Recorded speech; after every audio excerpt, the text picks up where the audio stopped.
Lever de soleil sur Mars, la planète rouge.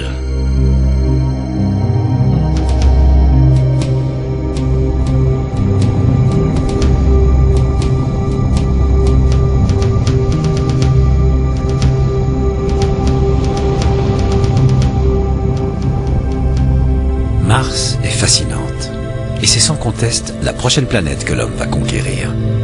Elle fait un peu plus de la moitié de la taille de la Terre, et beaucoup de points communs les rassemblent. Mars a une atmosphère, des saisons et un jour qui dure 24 heures et demie. Mais hélas, il fait un froid polaire sur la planète rouge. Sa température monte rarement au-dessus de 0 degré. Le Soleil est à une distance moyenne de 228 millions de kilomètres et il faut à Mars 687 jours pour parcourir son orbite.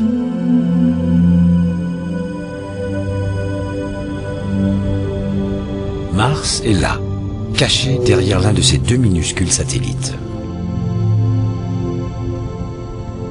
Ce sont probablement d'anciens astéroïdes, de la roche pétrifiée qui aurait été capturée par la planète glacée.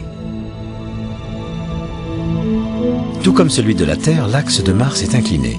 Mais cela, ajouté au fait que son orbite est elliptique, a pour effet d'altérer les saisons. Quand elle atteint le point le plus éloigné du Soleil, c'est l'été dans l'hémisphère nord et l'hiver au sud. Au plus près du Soleil, c'est l'inverse, l'été au sud, l'hiver au nord.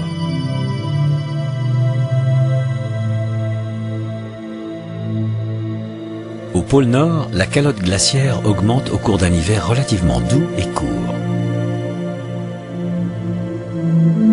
Et elle rétrécit au cours d'un été relativement frais et long.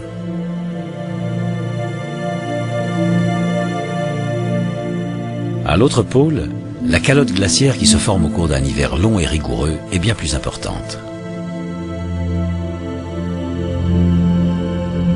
Mais l'été sur l'hémisphère sud est court et relativement moins frais qu'au nord.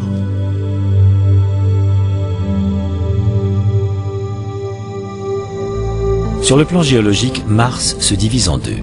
Au sud, on trouve d'anciens cratères. Au nord, des plaines de lave plus récentes. Les premières images de Mars datent des années 60. Elles ont été prises par les sondes Mariner.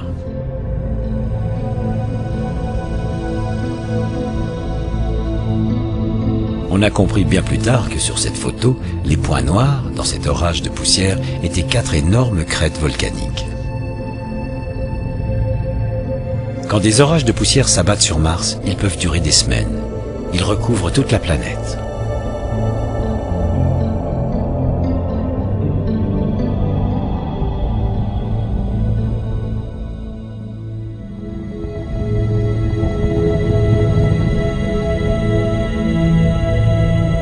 En 1976, grâce aux modules orbitaux appelés Viking, nos connaissances sur Mars ont été bouleversées. Ils ont révélé la présence de glace souterraine. Est-ce que l'impact qui creusa ce cratère aurait pu répandre de la glace fondue tout autour?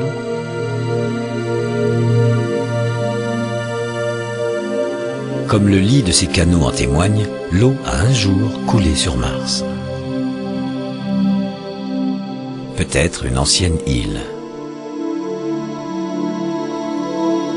Les sondes Viking ont photographié un petit matin de gel et de brouillard. Et pour ce qui est du fameux visage de Mars, ce n'est rien d'autre qu'un jeu de lumière. 1976. Les deux robots des sondes Viking se posent sur Mars et cherchent des traces de vie. Mais tout semble mort.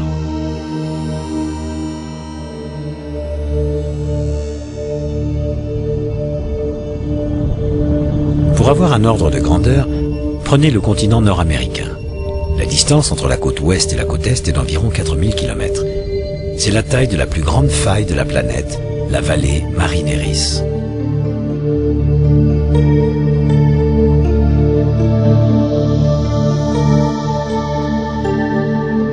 Approchons la surface d'un peu plus près. En parcourant les cratères de l'hémisphère sud, nous survolons la plus grande faille géologique de tous les systèmes solaires, la vallée Marineris.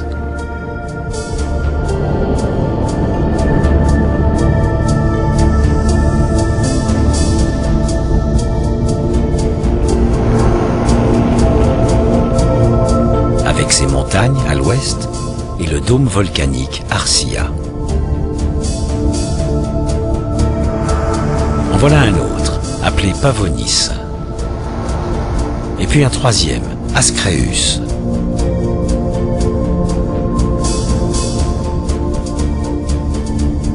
Mais celui-là les dépasse tous, c'est le mont Olympus. S'élevant à plus de 27 km, le mont Olympus est 3 fois plus grand que le mont Everest. Ces falaises à elles seules font déjà plus de 6 km de haut. Le mont Olympus est le plus grand volcan de tout le système solaire.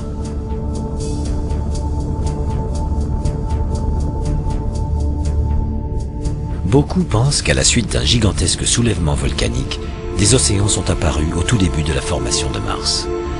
Les éruptions ont fait fondre la glace souterraine, inondant rapidement toute la planète. Une atmosphère riche en dioxyde de carbone s'est alors formée. La température a augmenté brusquement. Mais personne ne comprend alors pourquoi la vie ainsi que la végétation n'ont pu apparaître à cette époque. Peut-être est-ce dû à l'instabilité climatique liée aux énormes variations de l'inclinaison de la planète. Mais la raison principale est certainement due à l'arrêt de toute activité volcanique. Aucune autre éruption majeure n'a eu lieu, empêchant l'atmosphère de se renouveler. Cette atmosphère s'est lentement évaporée dans l'espace à cause de la faible gravité martienne. Mars Pathfinder. En 1997, il se pose sur une ancienne plaine inondée.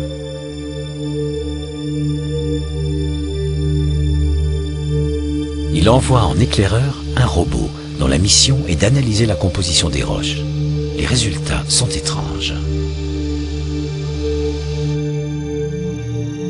Apparemment amenées par d'énormes déferlantes d'eau, les roches sont d'origines diverses. Certaines sont volcaniques, semblables à celles qui se sont formées dans les océans sur Terre.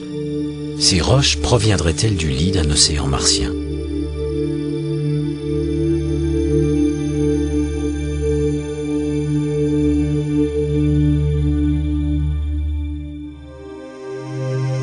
Une preuve allant dans le sens de cette hypothèse nous est donnée depuis la sonde orbitale Mars Global Surveyor.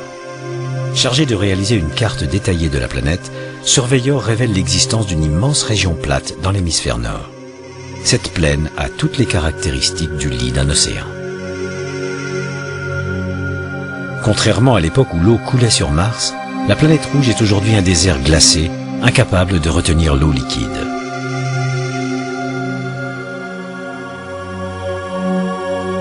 Mars possède les vestiges d'un champ magnétique mesuré par Global Surveyor.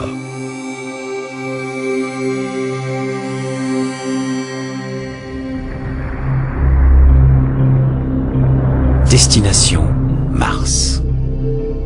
Avec le succès de Pathfinder et de Global Surveyor, d'autres missions régulières ont été programmées. Chacune aura un module orbital accompagné d'un atterrisseur.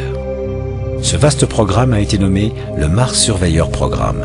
Son objectif est de comprendre l'histoire de l'évolution de l'eau de la planète. Beaucoup de scientifiques pensent qu'elle existe en abondance, mais sous forme de glace souterraine. Le module orbital doit relever le tracé des canaux et avec un code couleur, cartographier les données géologiques.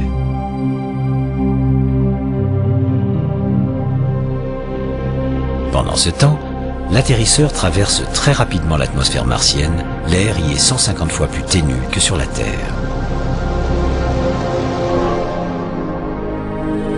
Sur Mars, la quête de la vie continue.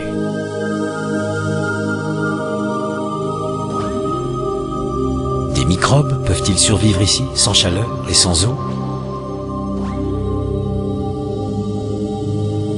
Et l'homme pourra-t-il un jour vivre sur Mars, dans ce monde de poussière?